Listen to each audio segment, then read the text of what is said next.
Hello friends, welcome to Chandrima's world. Chandrima's ওয়ার্ল্ডে তোমাদের সবাইকে স্বাগত। আজ নিয়ে এসেছি একটা নতুন রেসিপি। আজ আমরা বানাবো হোমমেড পনির। আমরা মার্কেট থেকে পনির সবসময় কিনে খেয়ে থাকি, কিন্তু সেগুলোতে অনেক সময় ভেজাল মেশানো থাকে। তো আমরা কিভাবে খুব সহজেই এবং মাত্র দুটো উপকরণ দিয়ে বাড়িতেই আমরা এরকম সুন্দর এবং মার্কেটের থেকে অনেক টেস্টি পনির বানিয়ে ফেলতে পারি, তো সেই পদ্ধতি আজ তোমাদেরকে দেখাবো। তো প্লিজ রেসিপি ফলো করো।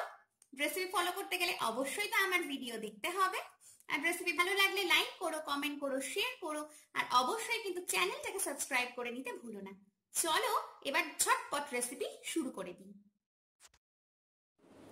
ক্রিম পনির বানানোর জন্য আমাদের কিন্তু লাগবে ফুল ক্রিম দুধ। এখানে আমি 1 লিটার ফুল ক্রিম দুধ নিয়েছি, আর দুধটাকে এখন আমি গরম করতে বসিয়েছি।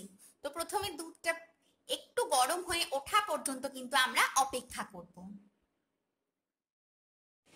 দুধ কিন্তু আমাদের গরম হয়ে গেছে।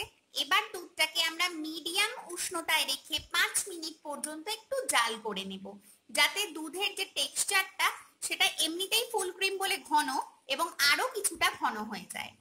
তো জাস্ট 5 মিনিট আমরা এটাকে মিডিয়াম উষ্ণতায় রাখবো এবং এটাকে একটু জাল করে নেব, আর মাঝে মাঝে একটু নেড়ে ছেড়ে দেব যাতে তলায় কোথাও লেগে না যায়।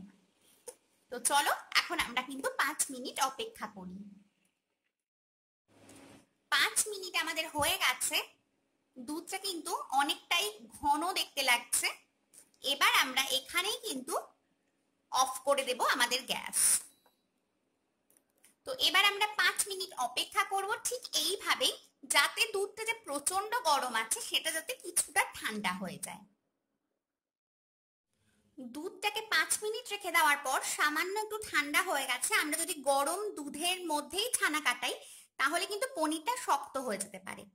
আজ আমি লেবুর রস দিয়ে কাটাবো ছানাটা। তার জন্য আমি লেবুর রস নিয়েছি 3 টেবিল চামচ, তার মধ্যে 2 টেবিল চামচ আমি জল দিয়েছি। জল মিশিয়েই সবসময় ছানা কাটাবে। এবার এটা আমি অল্প অল্প করে দেব, আর আমি নাড়তে থাকবো। একটুখানি দিয়েছি, নেড়ে দেব। গ্যাস কিন্তু আমার অফই আছে, গ্যাস কিন্তু আমি অন করিনি। তো ধীরে ধীরে আমরা নাড়তে নাড়তে ছানা কাটাবো। মিশিয়ে দিলাম, আবারও কিছুটা এইভাবে দেব, আবারও মিশিয়ে দেব।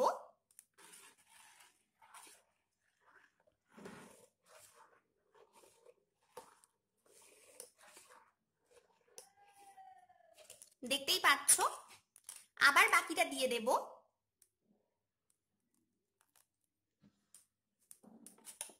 আবারও আমি নেড়ে ছেড়ে দিচ্ছি। এইভাবে আমরা এটাকে 30 সেকেন্ড মতন নাড়াচাড়া করতে থাকবো। এবং অলরেডি দেখতে পাচ্ছ সুন্দর ছানা কিন্তু কেটে গেছে এবং একদম সবুজ একটা জল বেরিয়ে গেছে, দেখতেই পাচ্ছ। তবু আমি আরেকটু নেড়ে ছেড়ে দিচ্ছি। সুন্দর কিন্তু ছানা এবার আমাদের একদম কেটে গেছে, দেখতেই পাচ্ছ। তো এই পুরো প্রসেসটা হতে কিন্তু 30 সেকেন্ড মতন সময় লাগবে। তো আমাদের ছানা কিন্তু একেবারেই রেডি। তাহলে চলো এটাকে আমরা এবার ছেঁকে নেব। একটা আমি বড় গামলির মধ্যে একটা ছাঁকনি রেখে দিয়েছি, তার উপর একদম নরম একটা সুতির কাপড় দিয়ে দিয়েছি সাদা রঙের। সবসময় চেষ্টা করবে সাদা কাপড় দেওয়ার। এবার আমি আস্তে আস্তে এটাকে ঢেলে দিচ্ছি।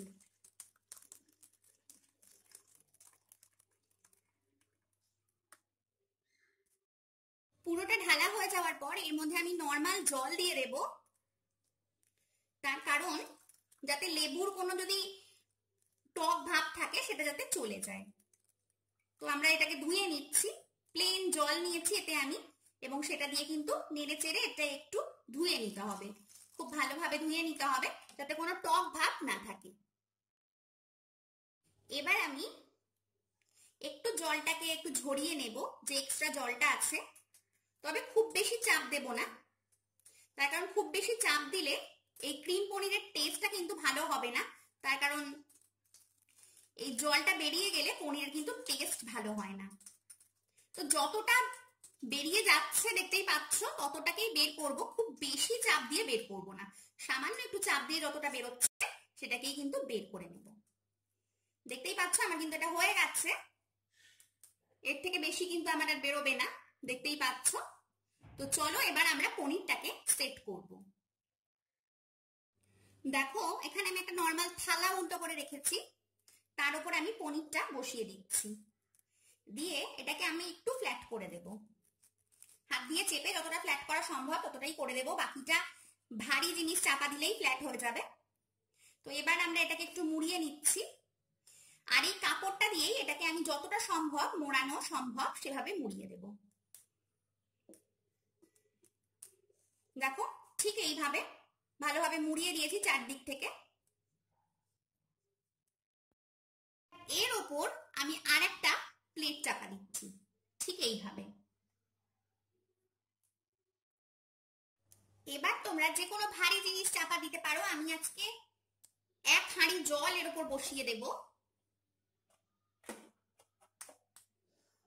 ঠিক এরকম ভাবে সেট করে দিচ্ছি, দেখতেই পাচ্ছ এটাতে কিন্তু জল আছে। তো ভারী জিনিস এইভাবে কিন্তু চাপা দিতে হবে, তোমরা চাইলে শিল চাপা দিতে পারো এর উপরে। তো এই অবস্থাতে আমি এটাকে 2 থেকে 3 ঘন্টা সময় পর্যন্ত কিন্তু রেখে দেব। তারপর আমি তোমাদের কাছে আবার ফিরে আসবো এবং দেখবো আমাদের পনিরটা ঠিক কেমন সেট হয়েছে।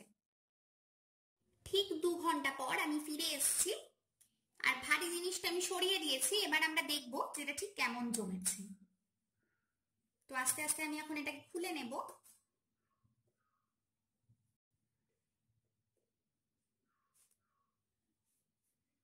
দেখো ভীষণ সুন্দর পনির কিন্তু আমাদের জমে গেছে, আমরা দেখতেই পাচ্ছি।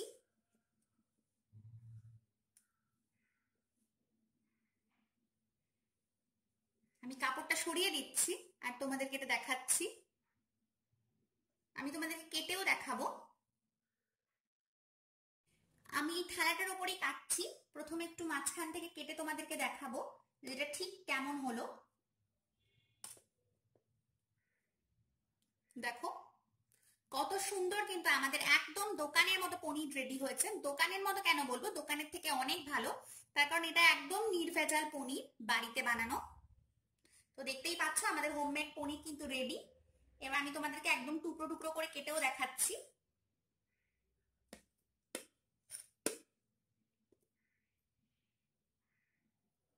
এরকম ছোট ছোট পিস করে আমি কেটে নিচ্ছি। আমাদের যেমন প্রয়োজন সেভাবে কিন্তু কেটে নিতে পারি এগুলোকে আমরা।